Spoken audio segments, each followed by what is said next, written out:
দাজ্জালের জন্মের সময় কি ঘটনা ঘটেছিল, দাজ্জালের বাবা এবং মায়ের আসল পরিচয় কি ছিল এবং তারা কি মানুষ ছিল নাকি অন্য কিছু।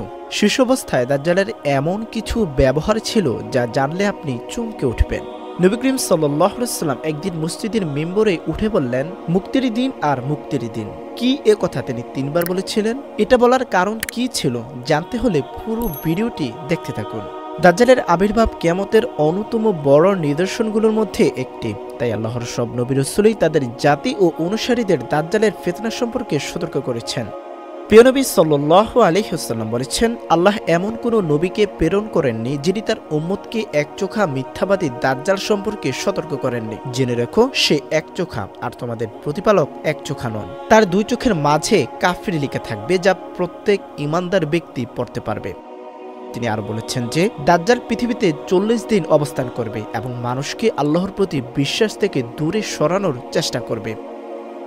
এ সম্পর্কে নবী করিম সাল্লাল্লাহু আলাইহি ওয়াসাল্লাম বলেন, এর মধ্যে প্রথম দিন হবে একটি বছরের মতো, দ্বিতীয় দিন হবে একটি মাসের মতো, আর তৃতীয় দিন হবে 1 সপ্তাহের মতো, এবং তার বাকি দিনগুলো স্বাভাবিক দিনের মতোই হবে। দাজ্জালের জন্ম ও তার বাবা মার পরিচয়। মাসিহ দাজ্জাল সম্পর্কে বলা হয়েছে যে তার পিতা ও মাতা 30 বছর ধরে সন্তানহীন ছিলেন। এরপর তাদের একটি একচোখা পুত্র সন্তান জন্ম নেয়। দাজ্জালের পিতা ছিলেন দীর্ঘকায়, কিন্তু শরীরে তেমন মাংস ছিল না, আর তার মা ছিলেন বেশ ভারী, লম্বা হাত ও বড় বক্ষ বিশিষ্ট। এ সন্তান একচোখা অবস্থায় জন্ম নেয় এবং দিনরাত ঘুমিয়ে থাকত। সে ছিল সবচেয়ে ক্ষতিকর এবং সবচেয়ে কম উপকারী। সে খুব সামান্যই দুধ পান করত, যার ফলে তার মায়ের শরীরে অতিরিক্ত দুধ জমে গিয়ে বিষক্রিয়ায় তার মৃত্যু হয়। এরপর তার পিতা ছাগল ও গরুর দুধ খাইয়ে তাকে বড় করতে থাকেন। দাজ্জাল সবসময় ঘুমিয়ে থাকত, এমনকি তার পিতা অনেক সময় ধরে ভাবতেন যে সে হয়তো মারা গেছে। নিশ্চিত হতে তিনি তার বুকের কাছে কান লাগিয়ে হৃৎপিণ্ডের স্পন্দন পরীক্ষা করতেন। নবী করিম সাল্লাল্লাহু আলাইহি ওয়াসাল্লাম এ সম্পর্কে বলেছেন, তার চোখ ঘুমিয়ে পড়বে কিন্তু তার হৃদয় কখনো ঘুমাবে না। সে ছিল এক প্রকার পক্ষাঘাতগ্রস্ত। সে নিজের জায়গা ছেড়ে নড়াচড়া করতে পারত না। দাজ্জালের চেহারা ও মিথ্যা দাবি।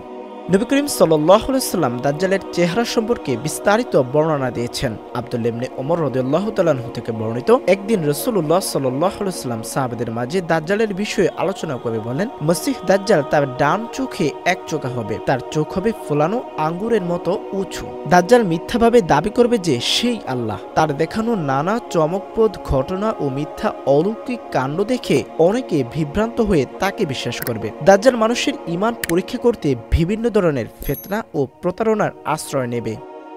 দাজ্জালের ফিতনা হবে মানব ইতিহাসের সবচেয়ে ভয়ঙ্কর পরীক্ষা, কারণ আল্লাহ তাআলা তাকে এমন সব অতি প্রাকৃত ক্ষমতা দেবেন যা মানুষের চিন্তা শক্তিকে হতবাক করে দেবে।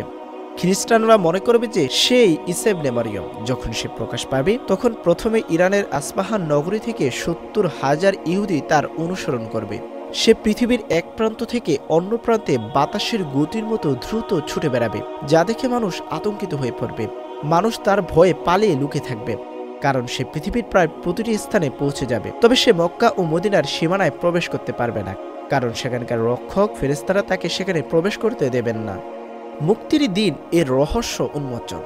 মুসঈদ ইবনে আদরা রাদিয়াল্লাহু তাআলা আনহু থেকে বর্ণিত, রাসূলুল্লাহ সাল্লাল্লাহু আলাইহি ওয়াসাল্লাম একদিন খুতবায় বললেন, মুক্তির দিন আর এই মুক্তির দিন। এই কথা তিনি 3 বার বললেন। সাহাবারা জিজ্ঞেস করলেন, হে আল্লাহর রাসূল, মুক্তির দিন কি? তিনি বললেন, দাজ্জাল যখন আসবে তখন সে উহুদ পাহাড়ে উঠে মদিনার দিকে তাকিয়ে তার অনুসারীদের বলবে, তোমরা কি এই সাদা প্রাসাদটি দেখতে পাচ্ছ? এটি নবী মুহাম্মদ সাল্লাল্লাহু আলাইহি ওয়াসাল্লামের মসজিদ। তারপর সে মদিনার দিকে তাকাবে, কিন্তু শহরের প্রতিটি প্রবেশপথে তলোয়ার উঁচিয়ে ফেরেশতাগণ পাহারা দেবেন। এরপর সে জুরফ নামক অঞ্চলে এক সমতল ভূমিতে অবস্থান নেবে এবং সেখানে তাঁবু স্থাপন করবে। তখন মদিনায় 3 বার ভূমিকম্পের মতো কাঁপবে, ফলে শহরের সব মুনাফিক, পাপাচারী, নারী, পুরুষ দাজ্জালের দিকে বেরিয়ে যাবে। সেটাই হবে মুক্তির দিন, যেদিন মদিনা মুনাফিক ও পাপাচারীদের হাত থেকে মুক্তি পাবে। দাজ্জালের ভয়ঙ্কর প্রতারণা ও তার অনুসারীবৃন্দ। দাজ্জালের সঙ্গে থাকবে 2টি নদী। একটি সে জান্নাতের নদী বলে দাবি করবে আর অন্যটি জাহান্নামের নদী হিসেবে পরিচয় দেবে। মানুষ তার তথাকথিত জান্নাতের পানি পান করতে চাইবে, কিন্তু সেটি আসলে জ্বলন্ত আগুন হবে। আর যে ব্যক্তি তার জাহান্নাম বলে দাবিকৃত নদীতে প্রবেশ করবে সে আসলে জান্নাতে প্রবেশ করবে। আল্লাহ তাআলা তার সঙ্গে শয়তানদের পাঠাবেন যারা মানুষের সঙ্গে কথা বলবে এবং ভয়ঙ্কর ফিতনার সৃষ্টি করবে। দাজ্জাল আকাশকে আদেশ দেবে, ফলে মানুষের চোখের সামনে বৃষ্টি হবে এবং জমিনে ফসল গজাবে। সে একজন মানুষকে হত্যা করবে এবং সবার সামনে আবার জীবিত করে বলবে, হে মানুষ, এই কাজ কি আল্লাহ ছাড়া আর কেউ করতে পারে? এই কথা শুনে অনেকে তাকে সত্যিকারের প্রভু মনে করে বিশ্বাস করবে এবং তার অনুসারী হবে। ধীরে ধীরে তার ফিতনা ছড়িয়ে পড়বে আর তার অনুসারীর সংখ্যা বৃদ্ধি পাবে। কেবল অল্প সংখ্যক প্রকৃত মুমিন তার ফিতনা থেকে রক্ষা পাবে। তারা সিরিয়ার জাবাল আর দুখা নামক স্থানে আশ্রয় নেবে। তখন দাজ্জাল তাদের ঘেরাও করবে এবং চরম কষ্টের মুখে ফেলবে, ফলে তারা ভয়াবহ দুর্ভিক্ষের সম্মুখীন হবে। দাজ্জালের প্রধান অনুসারী কারা হবে? তাদের মধ্যে রয়েছে ইহুদি, তুর্কি জাতির মধ্যে বেশ কিছু লোক, এছাড়া মরু অঞ্চলে কিছু বেদুইন এবং নারীরাও তার অনুসারীদের মধ্যে বেশি থাকবে। দাজ্জালের চূড়ান্ত পরিণতি এবং ঈসা আলাইহিস সালামের আগমন।